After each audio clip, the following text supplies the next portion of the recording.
Hello friends, welcome again. आज हम करेंगे कि किसी नंबर को इरेशनल प्रूफ किस तरह से करते हैं, उसका टाइप फर्स्ट।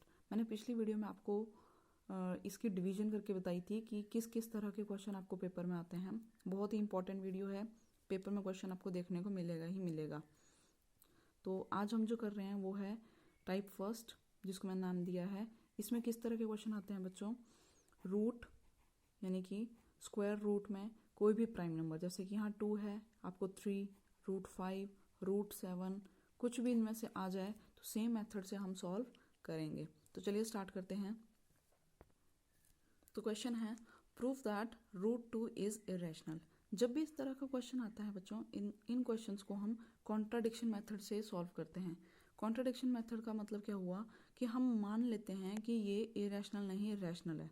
मतलब √2 को रैशनल नंबर मान लेंगे और लास्ट में जाके ये प्रूव हो जाएगा, या हम मेथड इस तरह से यूज़ करेंगे, सॉल्व करेंगे, इसको प्रूव करेंगे कि 2 जो है वो रैशनल नहीं इरेशनल शो हो जाएगा। ठीक है, इसे कहते हैं कॉन्ट्राडिक्शन मेथड। मतलब जो हमने एज्यूम किया है वो हमारी, जो हमने माना है वो गलत प्रूव हो जाएगा लास्ट में। तो इस तरह से इसको सॉल्व करेंगे। तो स्टार्ट करते हैं। सबसे पहले √2 को क्या मान लेंगे? Rational number. Let us assume that √2 is a rational number. सबसे पहले हमने इसे क्या मान लिया? एक रैशनल नंबर। अगर ये रैशनल है तो इसको किस फॉर्म में लिख सकते हैं? p/q की फॉर्म में लिख सकते हैं। So it can be written as किस तरह से लिखा जा सकता है? √2 इज इक्वल्स टू a/b। ठीक है, हमने क्या लिख लिया? इसको p/q की फॉर्म में लिख लिया। √2 is equal to a/b, where a and b are co-prime integers and b not equal 0। जहाँ पर a और b क्या है? को प्राइम है। को प्राइम होने का मतलब हो गया a और b का के बीच में सिर्फ एक ही फैक्टर कॉमन है, वो है 1। ठीक है, इनके बीच में एक ही फैक्टर कॉमन है, वो है 1। उन्हें क्या कहते हैं? को प्राइम। एग्जाम्पल के लिए समझिए, जैसे कि 5 और 6, इन दोनों में क्या है? ये दोनों इन दोनों के बीच में कौन सा फैक्टर कॉमन है? 1 ही कॉमन है और कुछ भी कॉमन नहीं है। इस तरह के नंबर क्या होते हैं? को प्राइम नंबर होते हैं। ठीक है, तो अब नेक्स्ट देखिए, इसे हमने यहाँ पे क्रॉस किया, b को 2 की तरफ ले गए तो यहाँ पे बन गया √2b is equals to a। Now squaring both side, दोनों तरफ स्क्वायर करने पे, squaring both sides we get, दोनों तरफ स्क्वायर किया, यहाँ पे √2 का स्क्वायर करने पे बन गया 2b² is equals to a²। तो अब यहाँ से क्या कंक्लूजन निकलता है कि 2 जो है वो किसको डिवाइड कर रहा है? a² को। 2 किसको डिवाइड कर रहा है? a² को। ठीक है, ये थ्योरम 1.3 में हमने देखा था। Implies that a² is divisible by 2। और अगर कोई प्राइम नंबर किसी के स्क्वायर को डिवाइड करता है तो वो उस नंबर को भी डिवाइड करता है। इसका मतलब a इज डिविजिबल बाय 2। तो 2 भी किससे डिवाइड होगा? a से डिवाइड होगा। ठीक है, मान लीजिए लेट a को जब हमने 2 से डिवाइड किया तो हमारे पास आंसर आया c। अब 2 को हमने यहाँ भेज दिया, ये क्या बन गया? a is equals to 2c। ठीक है, अब इस a 2c को यहाँ पुट करना है हमने इस इक्वेशन में। इसको मान लीजिए आप फर्स्ट और ये इक्वेशन मान लीजिए सेकंड। ठीक है, first and second. Put equation 2 in 1। Second को फर्स्ट पे रखने पे हमारे पास क्या आएगा? 2b² is equal to a की वैल्यू क्या थी यहाँ पर? 2c।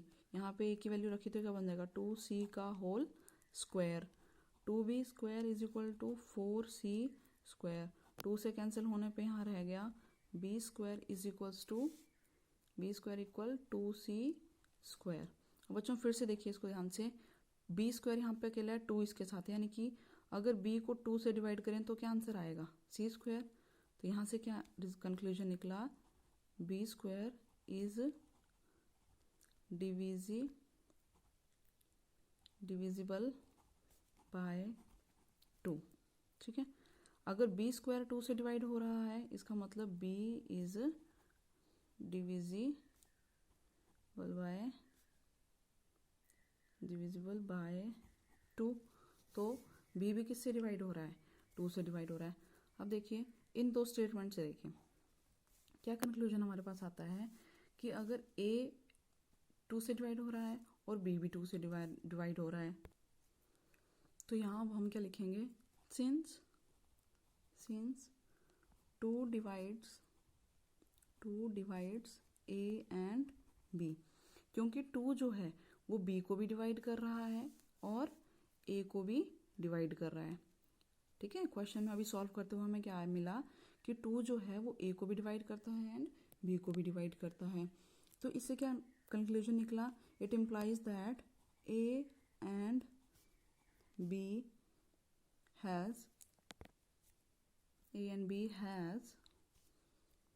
2 as a common factor. इसका क्या मतलब हुआ, ए और बी का 2 क्या है, एक कॉमन फैक्टर है। Which contradicts our assumption,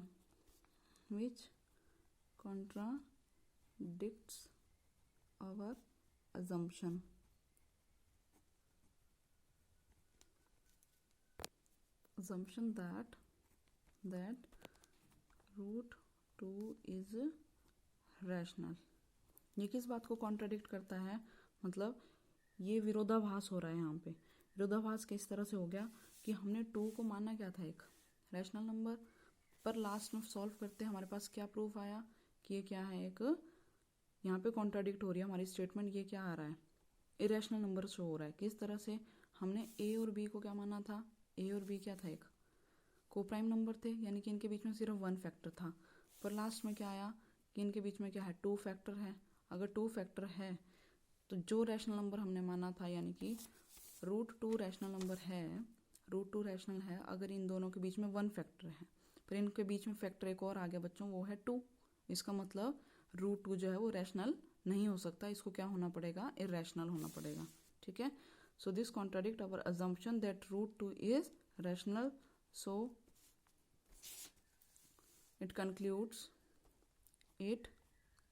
conclude क्या निष्कर्ष निकला, it conclude that √2 is irrational. इस तरह से आप इररेशनल नंबर शो करेंगे जब भी हमारे पास √p या रूट में कोई भी प्राइम नंबर आएगा तो उसको इस तरह से सॉल्व करेंगे। क्या क्या स्टेप रहेंगे, सबसे पहले उसको लेट करेंगे कि ये क्या है, एक prime number, sorry rational number है। रैशनल नंबर में ये को प्राइम होना चाहिए। उसके बाद हम इन दोनों के बीच में कोई एक फैक्टर शो कर देंगे, जैसे यहाँ पे 2 कॉमन फैक्टर आ गया दोनों के बीच में। लास्ट में इस तरह से हमारी अजम्पशन क्या हो जाती है, कॉन्ट्राडिक्ट, और नंबर क्या हो जाएगा, प्रूव इररेशनल।